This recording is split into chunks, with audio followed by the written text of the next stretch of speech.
সুধী দর্শক আসসালামু আলাইকুম। আমি ডাক্তার তারিক আক্তার খান।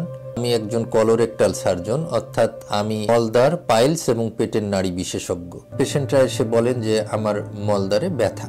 ব্যথাটি সাধারণত পায়খানার সময় হয় এবং ব্যথাটি খুব কারো কারো এত তীব্র হয় যে তিনি বলেন যে চাকু দিয়ে কেটে যাওয়ার মতো ব্যথা হয়।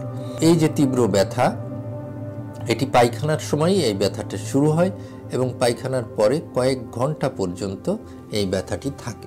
তো আলটিমেটলি এই যে অ্যানাল ফিশার রোগটি আমরা পেশেন্টের সাথে কিন্তু কথা বলে এবং তাকে শারীরিকভাবে পর্যবেক্ষণ করেই আমরা নির্ণয় করে ফেলি যে তার কী রোগ হয়েছে।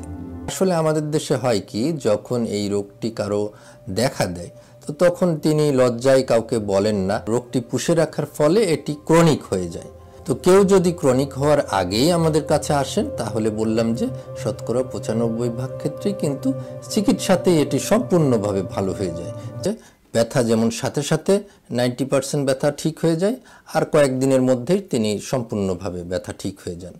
তো পেশেন্ট বলেন যে আমি এত ভালো আছি যে আমি এতদিন কি যে বোকামি করেছি যে এতদিন এই রোগের চিকিৎসা না করে আমি কত কষ্ট ভোগ করেছি। তো এখন ডাক্তার সাহেব আল্লাহর রহমতে আমি খুবই ভালো আছি। তো এই যে আমাদের কাছে যখন পেশেন্ট এসে এই যে বলেন যে তিনি খুবই ভালো আছেন, তো এটাই আমাদের পাওয়া।